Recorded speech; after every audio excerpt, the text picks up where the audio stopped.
Hi everybody, Alan Robson here. First of all, I want to say a huge thank you to any of you who have managed to pick up a copy of my latest book, Grisly Tales from Northumbria. It's out on Northern Heritage and Amazon. It's great help to me. Thank you very much. It's 160 incredible stories, but I'm not here to tell you about that.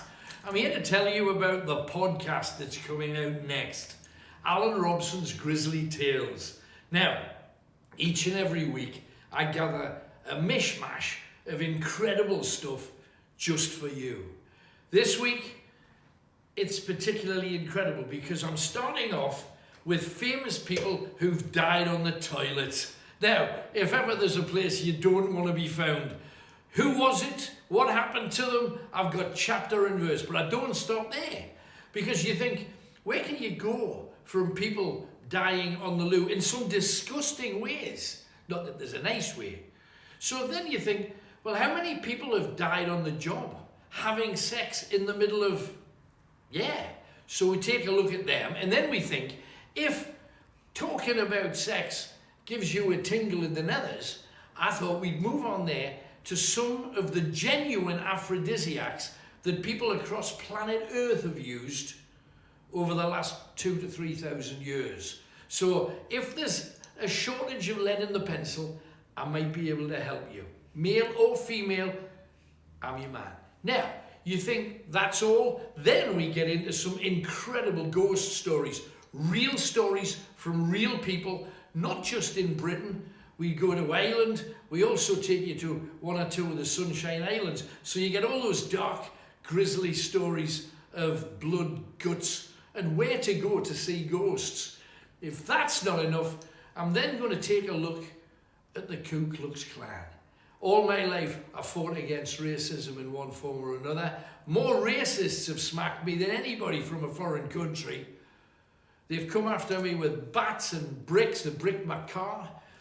However, these cowardly animals never do it to your face.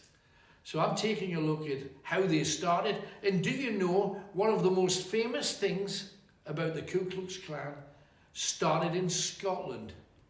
You can find out what that was and find out what I really think of these scumbags on the podcast this week. Alan Robson's Grisly Tales. Get it wherever you get podcasts from. And also, if you've got time and you like the stuff we do, if you want full-length adventures and a lot of really daft stuff, robsonsworld.com. That's the website you can go. A whole ton of downloading waiting for you right there. Anyway, thanks for your time. Won't bother you anymore, but I look forward to entertaining you very, very soon. Hello everybody, welcome to another of Alan Robson's Grisly Tales podcasts. Thanks for your support, and thanks to those of you that have gone to robsonsworld.com. It's completely being remade, remastered and messed with, so there's going to be loads of free stuff, loads of videos, loads of things for you to see, and that's coming on well, and that'll be with you very, very soon. As for this episode, we are starting in the grisliest way possible, really. Now, it is a sad, very sad fact of life that some of our great heroes have lost their lives, or certainly ended their lives, in an awful situation. Caught dead on the pot, essentially. So I thought I would tell you about some of them. Now, you already know that the great Elvis Presley, the man who inspired so much and helped make rock and roll what it is today, he sadly died on the loo with a cheeseburger in his hand. That's not the way I'm sure he would have wanted to go. And nor was it the perfect way out when Judy Garland, one of the all-time Hollywood greats, was found dead during a bout of diarrhea in her toilet. Not good, not pretty. Of course, toilets were involved during the death of Nancy Spungen with her boyfriend Sid Vicious. But who else has had Nettie-related deaths? Well, I am your man. A Roman emperor, Heliogabalus, was actually hacked to death by his own guards when he sat down on the lavatory, and after they had chopped him into bits, rather than carry out the various parts that were left lying around, they just dropped them down a Roman sewer and let the river wash the emperor away. As we're coming through history, Edmund Ironside, no, he's not the king in a wheelchair, you're thinking of Raymond de Burgh there.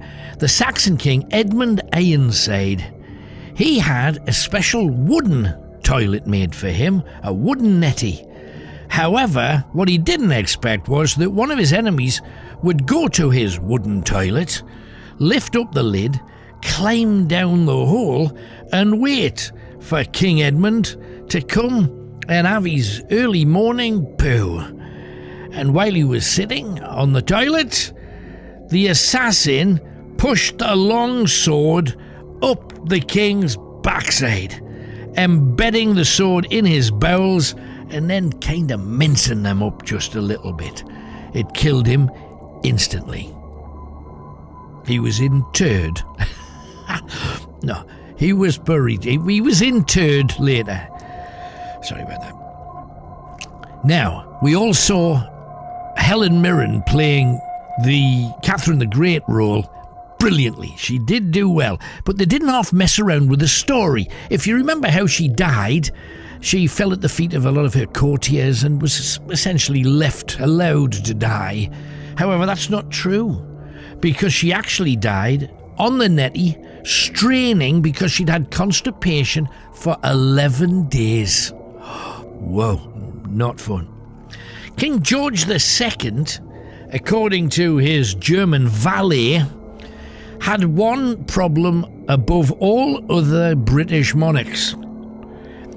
He was a loud farter, and there was no stopping him. He always used to say, "Oh, well, better out than in," and all that kind of stuff. Pull my finger. And it's not pleasant, it's not pretty, and it's not clever. However, one night, his valet, who had to wait outside the toilet whenever the king was in there, so he heard a lot more than any man really should. However, he heard louder than usual farting coming from the toilet. And he waited and he waited and he waited until the stink had probably died down a bit, but more importantly, that the farting had ended, meaning that he had to go in there, make sure the king was clean. Oh, I hope he was paid a lot. And instead, he found King George II dead on the floor. He'd actually fallen off the toilet mid-fart, smashing his head on a toilet cabinet as he fell, killing him instantly. So who else has died in the toilet? Well, one of the nastiest and most awful ways to die happened in the middle 1800s, when a bloke called Matthew Gladman fell into a cesspit at the bottom of Lewes High Street. He'd been out for a walk late at night, and he was unaware that this toilet had been closed because they were putting a new floor in it, and directly underneath the toilet was a massive cesspit, a 15-foot deep, full of poo cesspit. Not anything you'd want to get anywhere near. Now, they'd put barriers up, expecting any sane person to see the barriers and ignore them. However, Matthew Gladman was a bit desperate for a wee, so he said, "I'll just nip in there. I know they're doing it up, but I'm just popping in for a whittle, and I'll be away." However, they'd taken all of the floorboards away, so as soon as he walked down the steps into the toilet, as soon as he put his foot where the floorboards should be, he fell into the cesspit in the dark. And doctors did try to revive him when he was found down there screaming. They even tried electric shock therapy. He actually didn't die of drowning in the khaki. He actually died breathing in the methane gas coming from the poo. But they couldn't revive him, and he was dead. Okay, let's have another Hollywood star, Lupe Velez. Now, she's not a name that I was particularly aware of, but she appeared in an awful lot of films. She was called and nicknamed Hollywood's Mexican Spitfire because of the way she danced and threw herself around. She was 36 years of age, and she decided she was going to attempt to kill herself. And tragically, she took a load of sleeping pills. Now, the thing is, she didn't have any clue what these pills would actually do to her. She just presumed she would go to sleep and simply never wake up. However, she felt really ill, violently nauseous. She made a sprint for the toilet, slipped on the floor, went head first into the toilet, unconscious, and one of her staff found her the next day, backside up in the air, head jammed fully down the bowl underwater, and she drowned to death. Now, if you're a king or a queen, you really don't want to die on the bog. But in 1957, the Norwegian king, King Haakon VII, slipped on some soap in this beautiful new marble bathroom that he just had fitted, smashed his head on some taps, fatally fracturing his skull, trousers round his ankles, toilet roll rolling. Not a pretty sight when the coroner takes your picture. Now, let's talk about a wedding. Is there anything happier than a wedding? Well, you could argue a divorce, but I mean, usually it's a wedding. And there was a joint wedding back in 1992. Brothers from Jordan and their brides decided they were going to have a wedding ceremony together. How nice is that? And they built a dance floor. Problem is, they invited far too many people, and the dance floor gave way. And the entire wedding party, roughly 140 guests, slid into the cesspool below. 13 people died, including both of the brides. And also, Heinz Schmitzer, he's a 41-year-old German. The name kind of gives it away. He fell into an outhouse cesspit as well. You know, a lot of the old-fashioned toilets in Germany, especially the ones that were built kind of turn of the century, and I'm talking turn of the 20th century, they were simply a plank with a hole in it, with a big gap on the back behind it and a little gap in front of it. Well, Heinz sat on the plank gave way, he went down the cesspit and drowned in raw sewage. And apparently, a lot of people think that he slipped and fell down there because his wallet fell out of his trousers down the hole and he was reaching over backwards to try and get it. He ended up in 4 feet of sewage, and all they could see were one of his legs sticking out of it with his trousers around his ankles. So there you go. A nice few grisly stories about toilets, and just can you when you go. Don't want you to be added to this list in any way, shape or form. So where do you go after stories like that? Well, it's Alan Robson's Grisly Tales podcast, so you should expect that we'd be going somewhere equally icky. And we are. If you don't want to die on the toilet, you also don't want to die while you're actually having sex. And a lot of people have. So let's share a few of them with you as well. Mentioned this before on the podcast, Attila the Hun. Now, a lot of people think because he was this huge military monster who conquered like a third of the planet, that he was a huge mountain of a man. He actually wasn't. He was less than 5 foot, he was squat, he had a big fat belly, and he was extremely ugly. But because of his power, and the fact that he'd stab any woman who didn't sleep with him, he had a dozen wives. And when he decided to honeymoon, in other words, completely overdose with sex with his 12th wife, he burst an artery in his penis and he died. It bled all over inside of the lady, and she was too paralyzed with fear, thinking that people would believe that she was responsible for the leader's death, that she just lay there until somebody came to remove Attila the Hun's body, still stiff, not with an erection, more with rigor mortis, and they literally pulled him off, if you pardon the expression. And no, don't go there. Walk on, Alan, walk on, bite your tongue. And anyway, that was the end of him. Now, you see, you would think, well, yeah, it's going to be people like that end up dying in the middle of sex. Pope Leo VII, who was supposed to be celibate, died of a heart attack having sex with a nun. Pope John VII, he was actually beaten to death by the husband of a woman he was having sex with at the time. Pope John XIII was murdered by another husband who walked in on the Pope while the Pope was on top of his wife. Pope Paul II died of a heart attack while he was being sodomized by a page boy. You can't make this kind of stuff up, and if you did, everybody would shout you down for but this is history. This is what really happened. It's grisly history, that's why I'm telling you.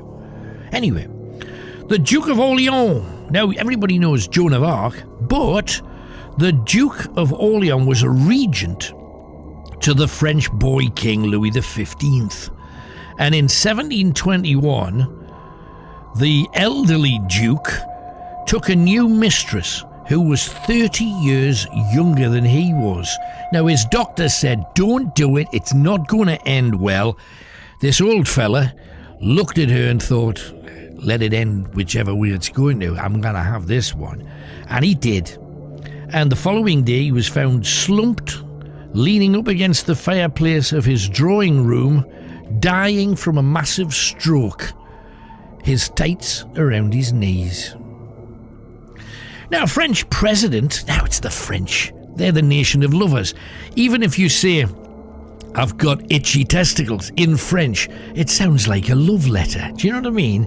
It's something about the language. However, the French president, Félix Faure, died having sex with a prostitute in a Parisian brothel.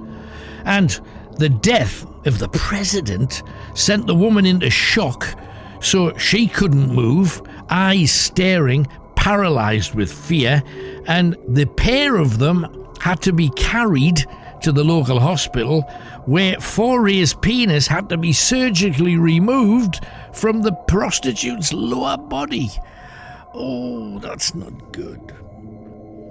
It could never happen to a British Prime Minister, though. Oh no, stiff upper lip. That's as far as stiff goes with a...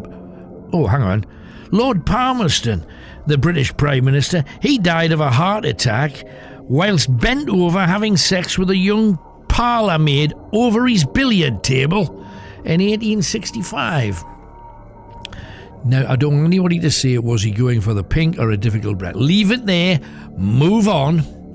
And finally, if presidents in Europe can do it, well, the Americans can do it. And Nelson Rockefeller, who had been America's vice president, he died at the age of 71 in the middle of having sex, not with his wife, of course, with his mistress. So, grisly, grisly, grisly. Now, the thing is, all this talk about sex and naughtiness has probably got you tingling a bit in your vital organs. And this is exactly what is expected of people. You know, you talk about sexiness, you think about sexiness, you tingle a bit in all those places. So just in case the tingle has begun, and there is an inevitability that sometime today, if you get the chance, you will either A, assault your partner if you have one, or frankly assault yourself a bit later on. So I thought what I'd do, just to help you out, because blimey, I'm anything but not helpful, how about some aphrodisiacs? Fancy that? The thing is, even some of these aphrodisiacs can be grisly.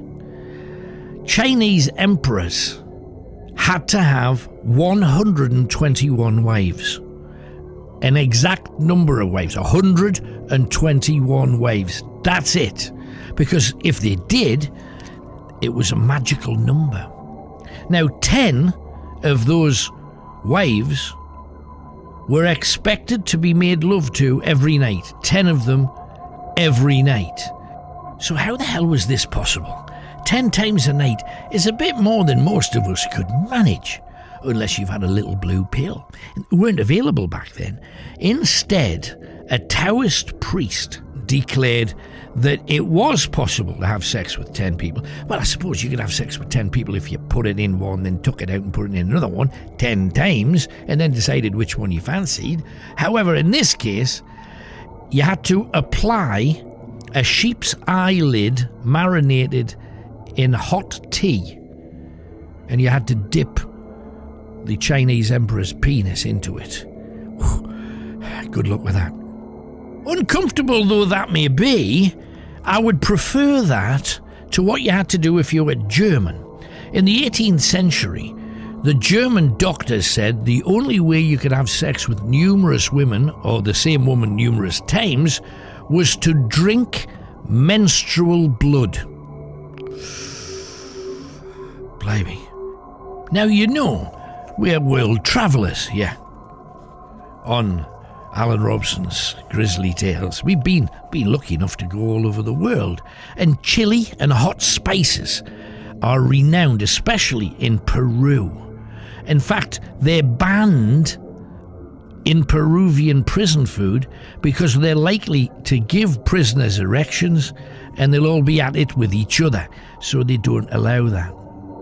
Now, to keep Adolf Hitler's willy saluting in the same way that his hand did, well, his physician, whose name was Theodor Morell, injected the Führer's penis with hormones from crushed animal genitalia.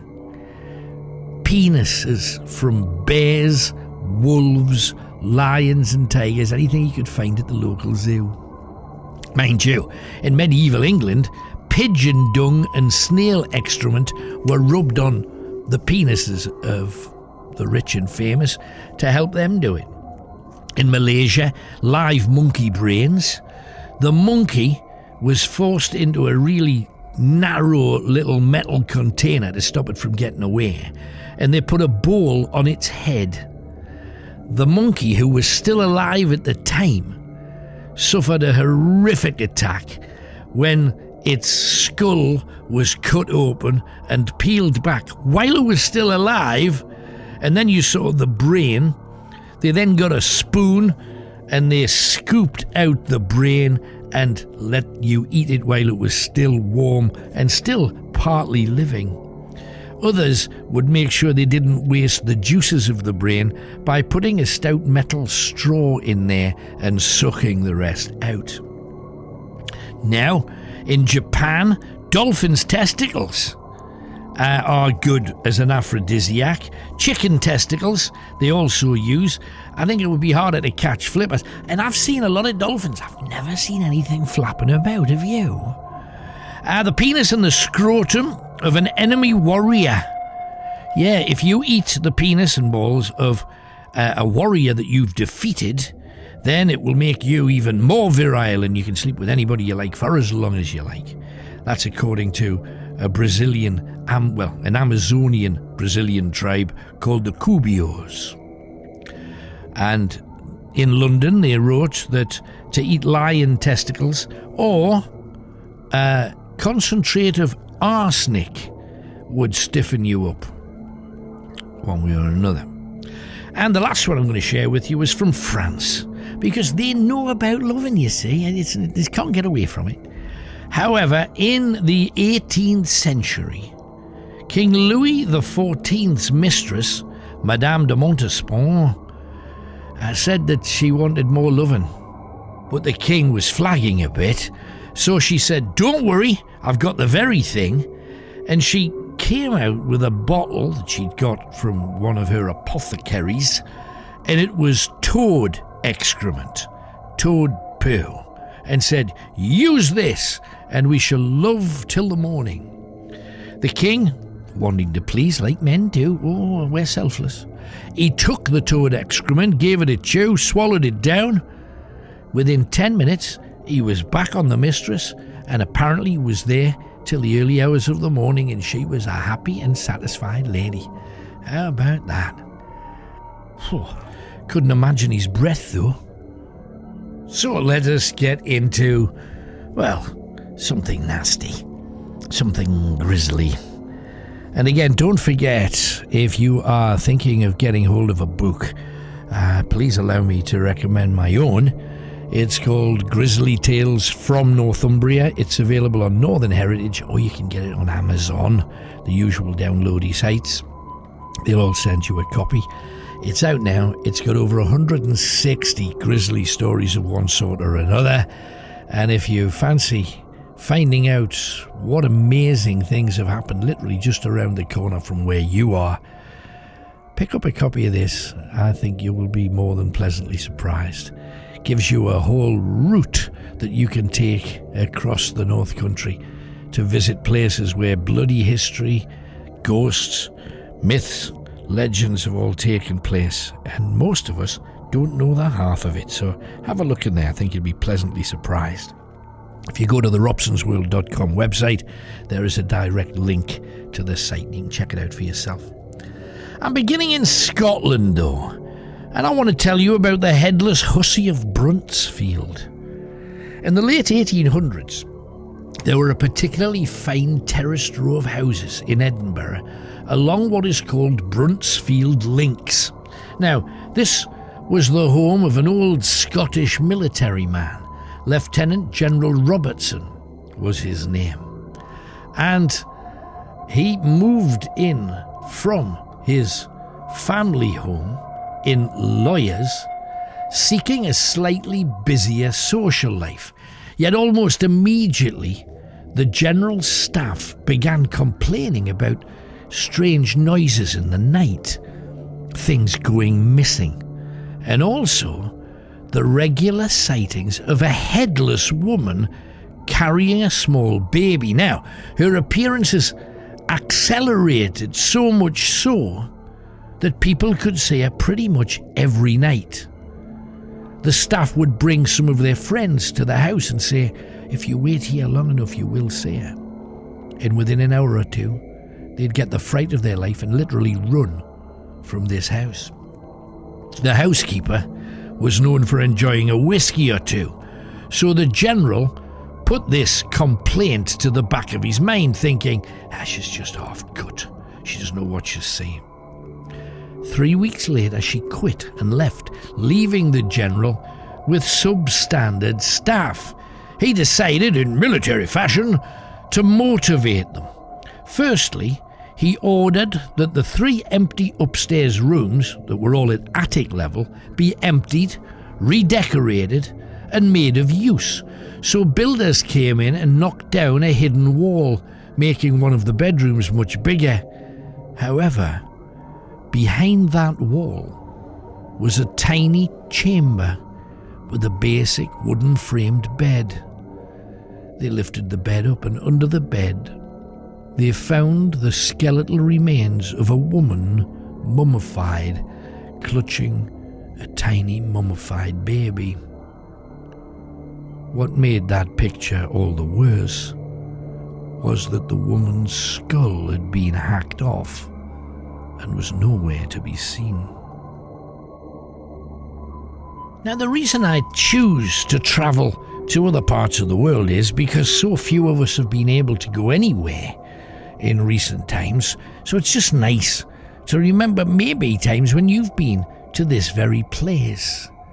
I want to tell you about a murderous spirit found in a hotel in Amsterdam in Holland.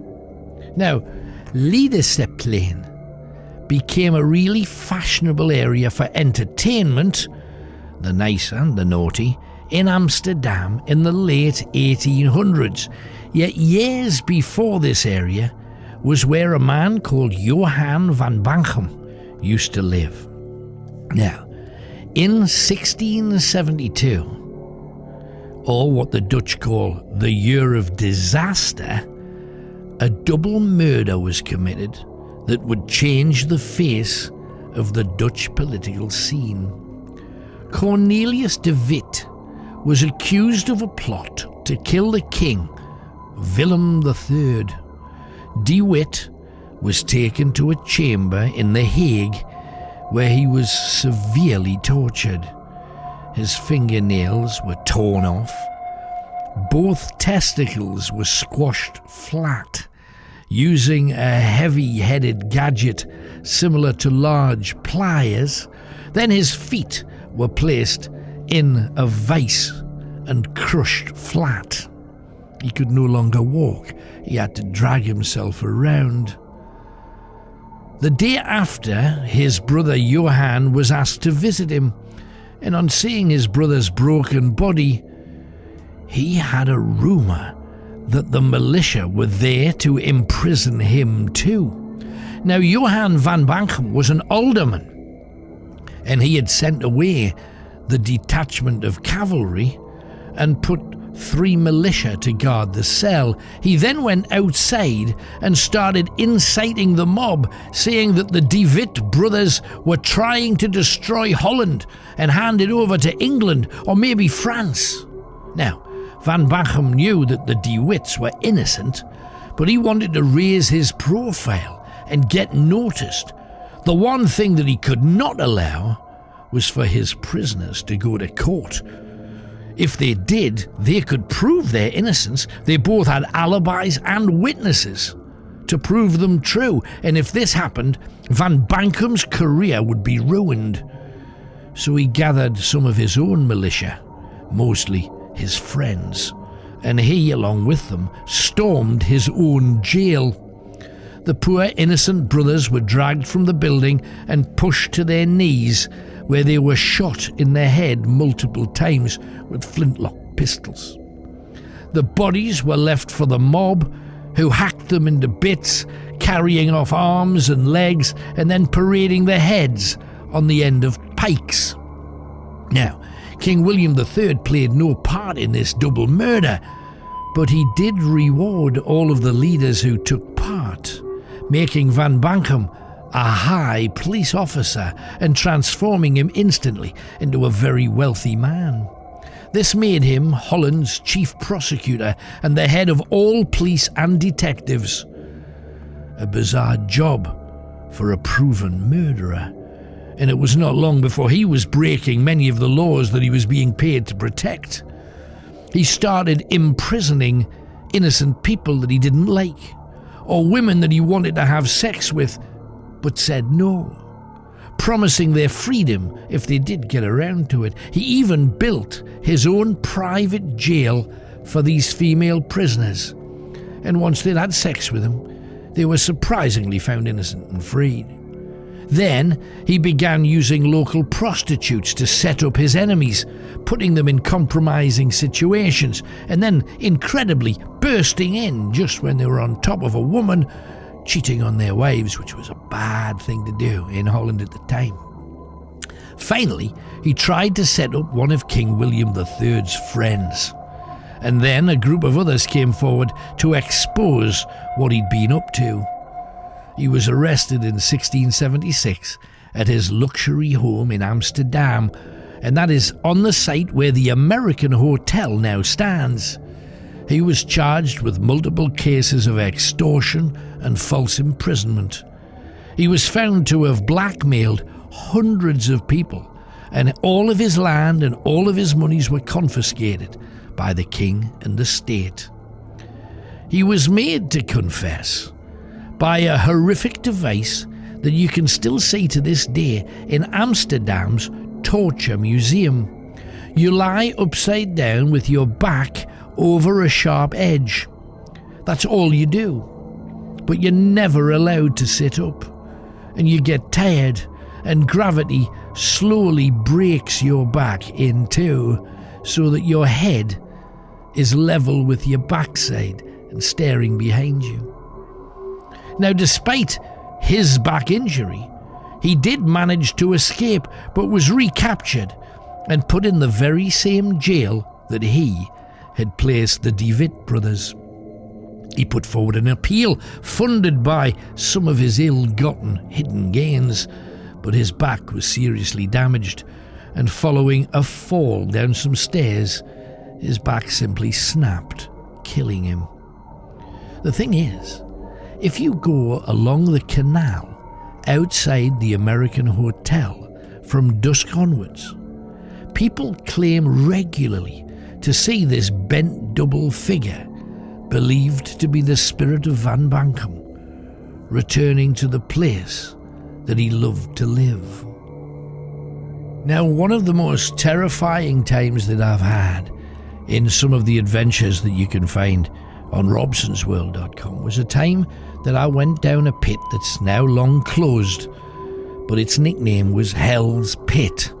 You can hear the entire 4-hour adventure as it happened, recorded live at the time, and it's on robsonsworld.com, just one of the amazing places that we've visited over the years. My family have been involved with mining for hundreds of years. My grandfather on my dad's side, Stan Green, he worked down the pit, very, very hard man he was, and he ultimately lost his life to, I think it's called pneumoconiosis. It's chest issues caused by sucking in so much coal dust over the years. Another one of my family died in a pit disaster up in the Tantobi area of Stanley, up in the mini mountains heading towards Concert. I've a lot of respect and time, and after going down there and getting absolutely terrified, and you can hear why on the Hell's Pit show, at the end of that show there was a poem read out, and it was the final testament that a man wrote himself for his own funeral. His name was Alfie. Now, I think it takes the kind of courage that maybe only pitmen have to know that you're going to die because of how you've suffered working down the pit for years. Most people survived between 10 and 12 years working down a pit, and then health issues would develop. Alfie managed 37, and then it killed him. So I'm going to read that poem, and if you can possibly check out Hell's Pit, I think you will be inspired. You just switch all the lights out and go on an adventure of sound where your imagination will show you what I experienced, and it's something that I would be very loath to do again. But this is Alfie's amazing poem.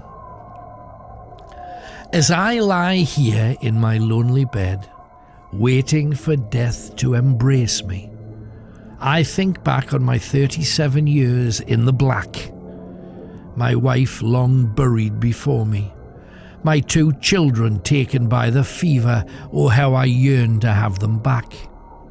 Since the age of 8, I've worked this pit. 'Twas the pride of Yorkshire then, for I would sweat the blood from me, and yea, do it all over again. Yes, my hands were calloused by the pick, my phlegm turned black as coal, my best friends ruined by our time down that dark hole. Billy White, war lass's brother, killed by a fallen prop. Eddie Mackey, my best man, fell fixing the iron cage, suffered a 40-foot drop. Phil, Mitch, Tomo and Deck blown to bits in 86. We hardly found any part of them, a foot, some blood and 2 picks. We went down that hellhole to rescue who we could, to find the hundreds all lang dead, everything dripping in their blood. I walked over their intestines, tripped over shattered skulls. I saw things no man ever should, things your memory never dulls. Yet this was my life, hue and coal, my reason for being on earth. The only thing I truly achieved in my scant time on this earth. I knew I'd never see 50, the black spit will see to that. Yet I outlived all who I loved. I suppose there's pride to have in that. All my dearest friends stripped down, you could smell us as we'd sweat, to chase the week's bonuses, and we never got there yet. So we built the north from our bounty. We made it rich from our graft. These anonymous men lang forgotten, we laboured down a shaft. No one will care to know my name, nor the proud northern men like me, who gave their lives to old King Cole, suffering death and tragedy. but to all of ye who we kept warm and safe from the hail and snow, think of us kindly if you can, for it's time for me to go. That black gold has killed me innards black as soot. Divn't bury me in another dark hole, nor place me underfoot. Take me back to my colliery, where all my life has been, and let me watch over the night shift, quietly and unseen. Let my eternity be with the lads, doing battle with the seam, united, together, forever, for that is my final dream. Drink a glass for all the miners, for those who lived in the black, for there in the shadows you'll find me, hacking out the coal and slack. Farewell to life and the gravel spit. Let me forever wander in my humble pit. Now, for those people who are racist, you make excuses for the fact that Britain and much of Europe and America were behind slavery and supported it, and people who are rich today or their families were made rich by the most horrific treatment to our fellow man. I want to tell you about one such story from a place called Southampton, not the one down south of England. Southampton in Bermuda. Up above the beautiful Fairmont Hotel in the Southampton district of Bermuda, there are said to be the Wailing Ones, screaming out in the night for folk to help them. And this actually goes back to the middle 1800s, when the biggest escape of slaves in Bermuda took place. At that time, the hills of Southampton were the nearest thing to an impenetrable jungle that the islands of Bermuda had at that time. So when a group of 37 slaves made their break for freedom, they would know that every little thing would have to be right. A lot of other slaves had tried, but with the islands being so small and narrow, most were shot, hanged, or decapitated, and their heads stuck on poles as a warning to the other slaves. Yet these slaves belonged to a very unpleasant merchant called Burton. He would buy female slaves, aged from 7 years old, for sex, to groom them about his requirements. Later in their lives, he kept them in an almost harem-like condition. His male workers were gelded as soon as they were bought, so they couldn't touch any of Burton's concubines. A red-hot iron was used to literally burn off the penis and testicles of every male slave. The iron was so hot that after removing the penis and testicles, it sealed the wound at the same time. Now, some of these slaves had worked really hard at trying to please the old man, but he was really tough, and he refused to accept any mistakes. One of the slaves once was asked to climb a tree to get him a coconut for a drink, and up the slave flew with a machete to cut him one. He threw the coconut down, but too close to Burton, and an enormous banana spider hit him on his face and shoulder. When the teenage boy climbed down, Burton ordered the boy to eat this poisonous, hand-sized spider. He tried, but the beast was alive and certainly didn't want to be swallowed alive. So as he tried to push the spider down his throat and chew it, the spider was both biting and stinging the inside of his mouth. And eventually, due to probably toxic shock, the boy's throat closed and the young man choked to death. On another occasion, a slave walking behind Burton accidentally caught his heel, and Burton fell over onto the ground, marking his white trousers. That slave had both of his feet cut off, and he was left there on the road to bleed to death. Add to that all of the child rape and his brutality to the women that he owned, beating them, slapping them, punching them, treating them all with utter contempt. So one day in February, when the foreman had watched them all go to their beds, out he sneaked. The household staff followed him, one after another and after another, all leaving the mansion house in that elite Somerset district. The remaining slaves made sure that the beds had pillows shaped as if someone was fast asleep in their beds. Some women stayed behind in case Burton requested sex in the middle of the night, because he sometimes did. And that was only established after he drank a couple of bottles of brandy. 5 men led them out, and the entire household staff, bar a few of the women, walked all through the night to get into the jungle near Southampton. The plan was meticulous. They all got out unnoticed, and first thing in the morning, they hoped to board a small bark. It was called the Delacroix, and it always stopped in the same place. The slaves had made great time. They were up there in the jungle watching this craft land at Stinky Bay, and it was out of the way of all of the other ships. So as it neared 6 a.m, they made their way down to the craft. They had managed to gather a fortune of £23, which was everything the entire slave community had, and they all chipped in. And this was to pay for their trip from Bermuda to the southern United States. However, on getting within 400 yards from their ship, the boatswain of the craft popped up and asked for the money before he led them to the ship. It was handed over, and the seaman walked to the craft and handed it to his captain. And at that very moment, the ship cast off, leaving the helpless slaves to be recaptured.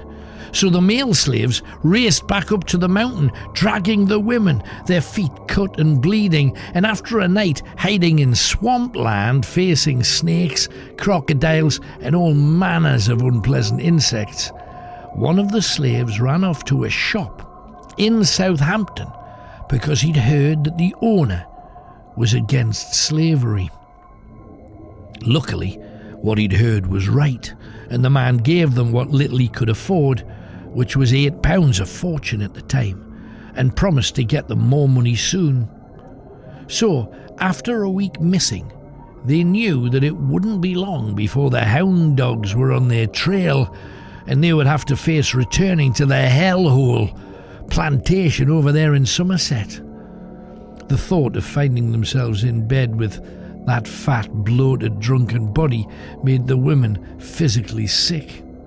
Well, they were all sleeping, so had no idea soldiers were surrounding them. A musket was fired, and they all knew they were going back. 40 guns pointed at them when one woman shouted, "I cannot go back. I would rather die." She ran and was shot dead by one of the riflemen. Suddenly, other women began to run in every direction, and the soldiers all fired. Many of the women died on the spot. However, the soldiers were in a wide circle. One soldier was hit in the eye by a bullet and killed, another terribly wounded in the stomach. Finally, the young men tried to push past the soldiers. 2 were shot, and the other 3 bayoneted to death in less than 3 minutes. All of the slaves were dead, and the soldiers hung their bodies from trees. Locals later would cut them down, and that area of jungle, for almost 70 years, was known as the Devil's Washing Line.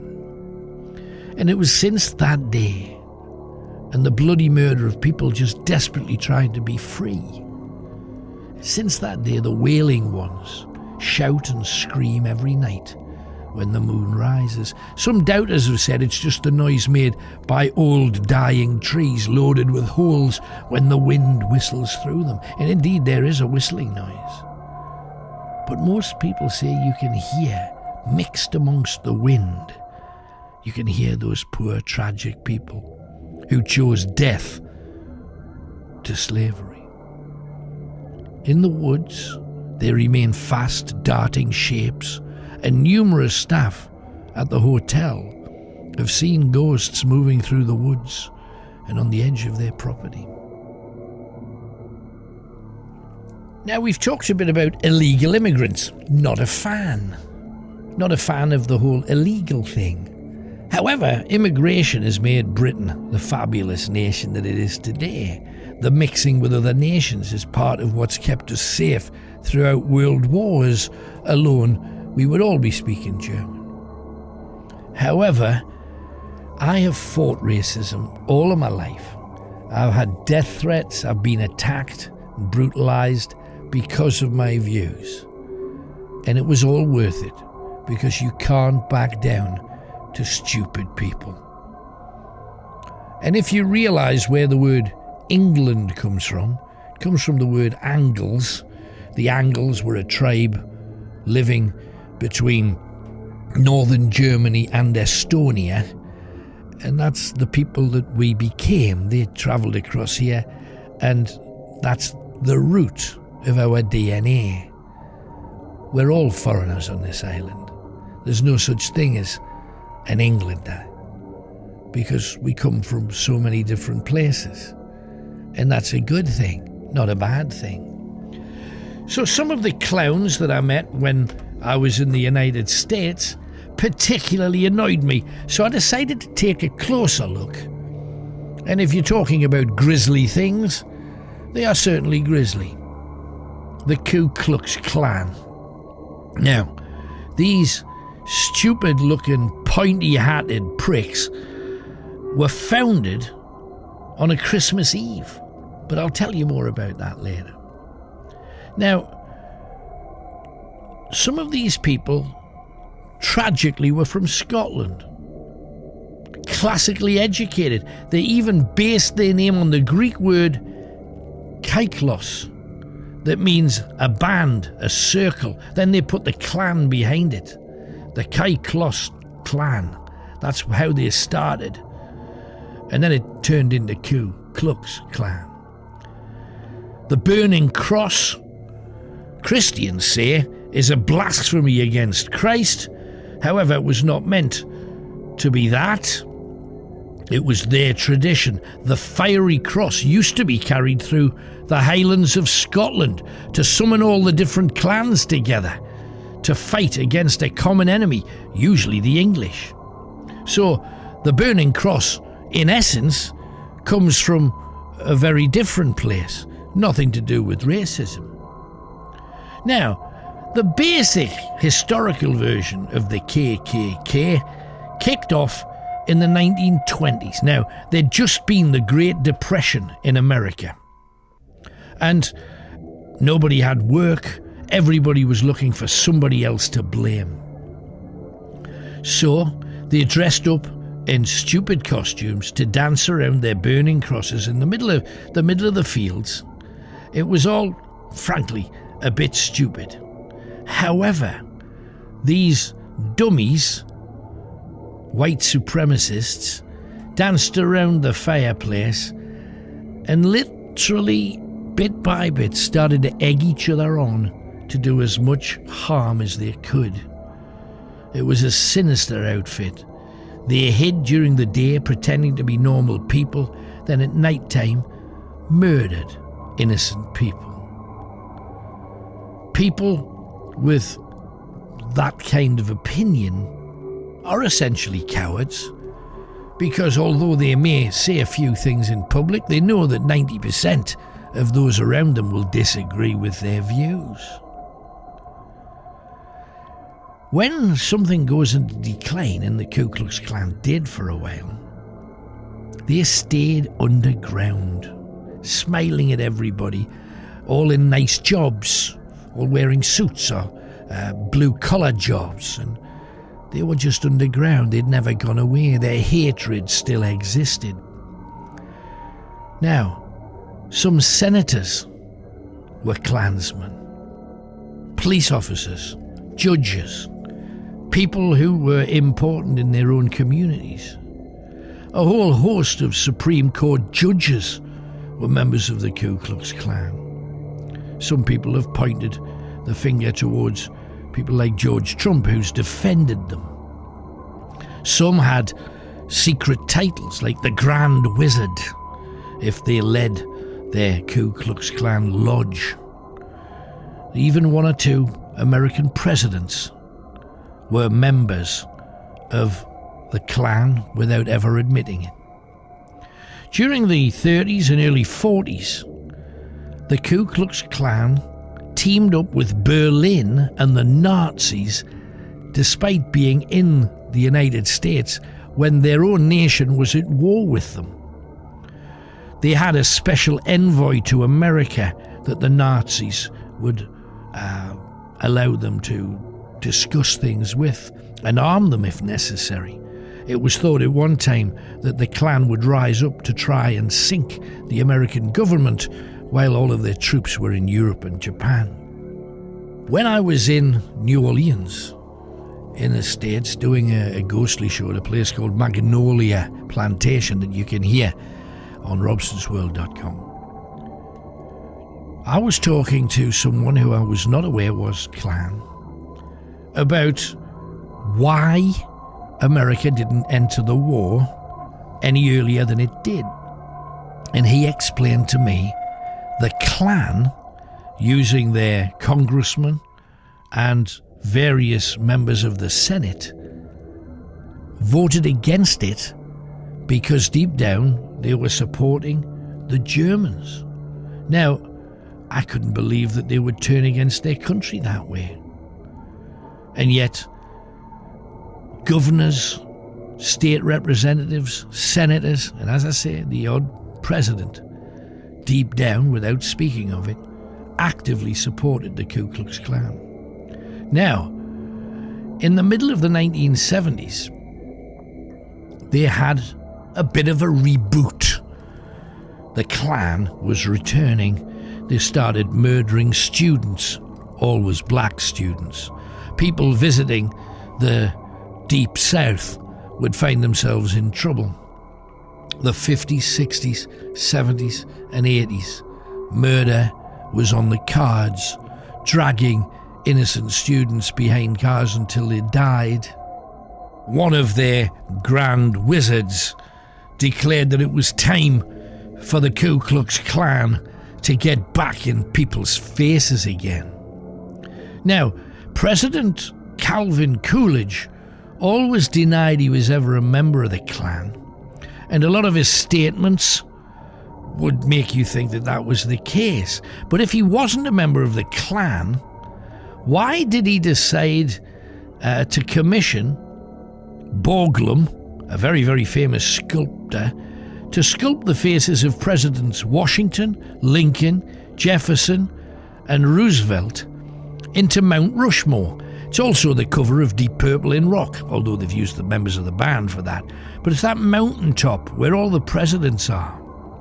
Now, everybody knew that Borglum had sculpted it in Georgia, and the reason for that was they wanted to reform the second Klan there.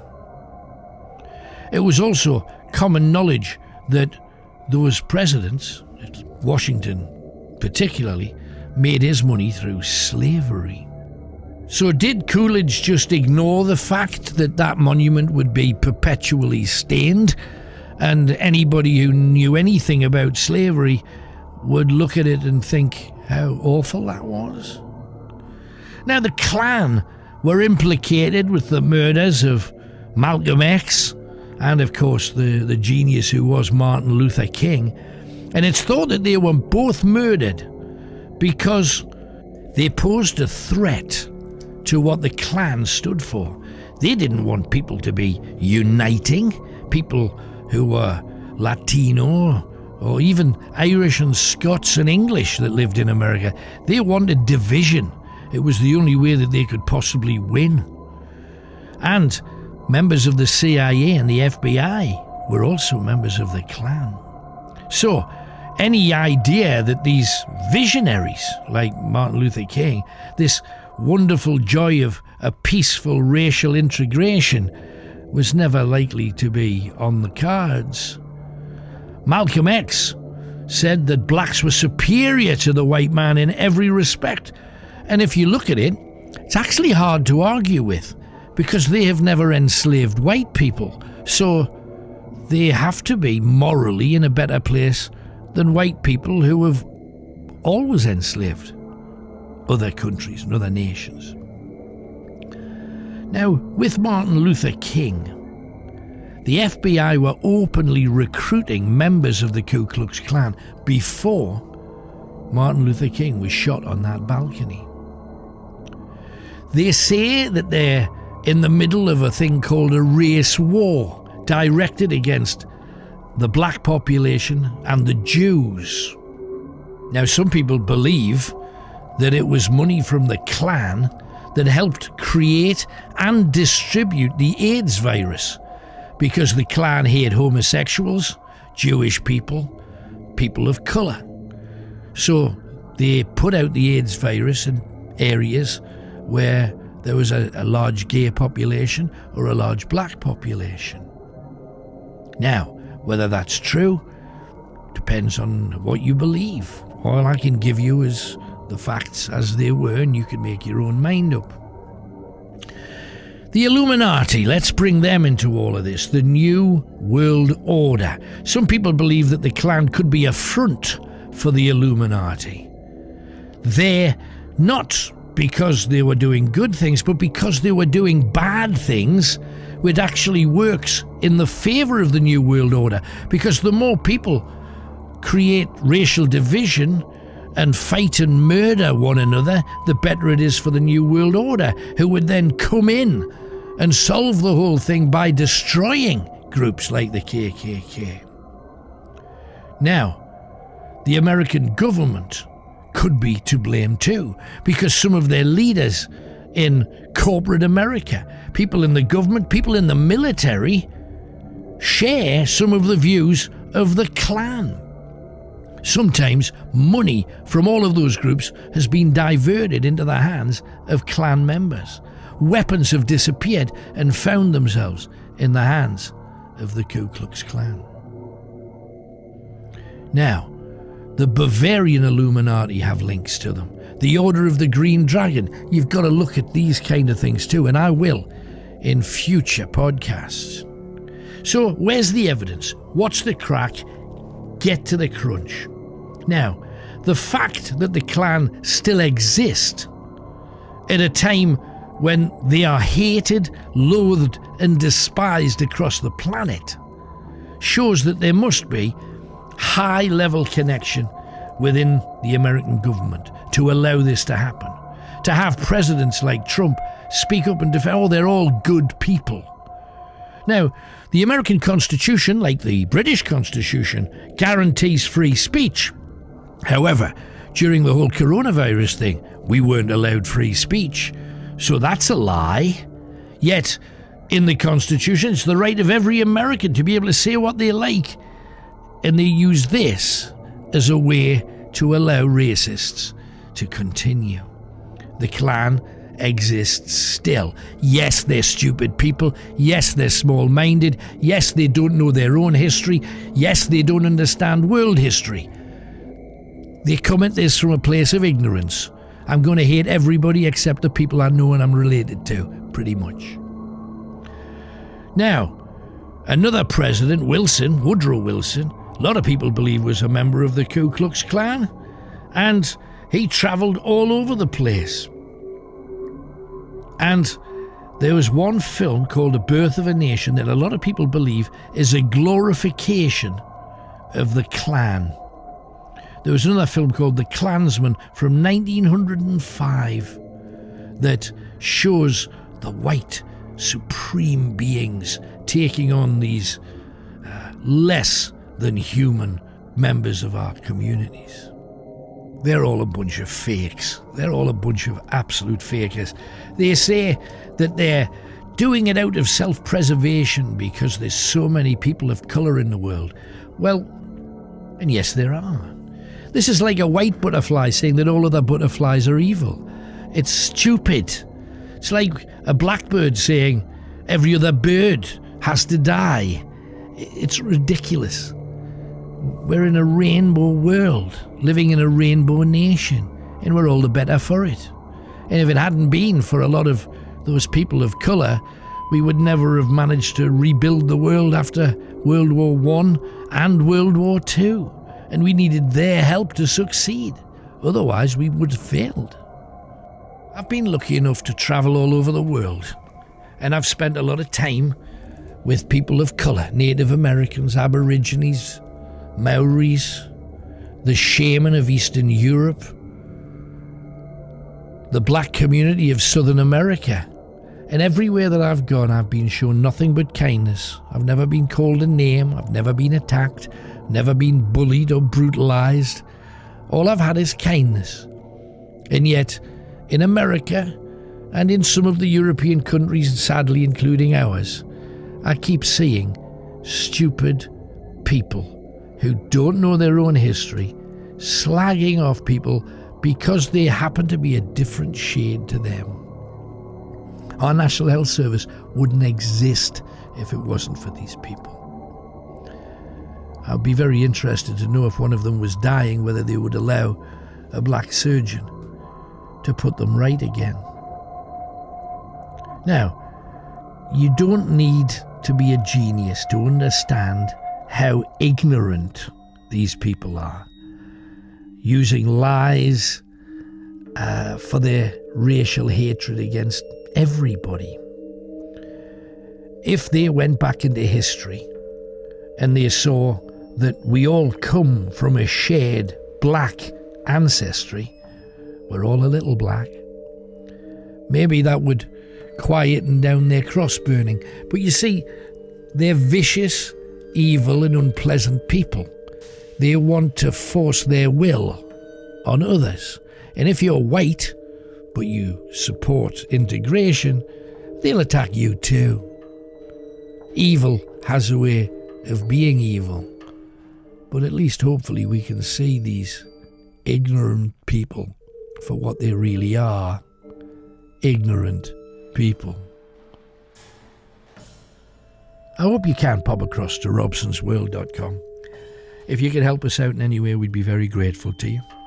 If not, I will be back next time with another Grisly Tales podcast. God bless you, and I wish you well, whatever shade, colour or creed you happen to be.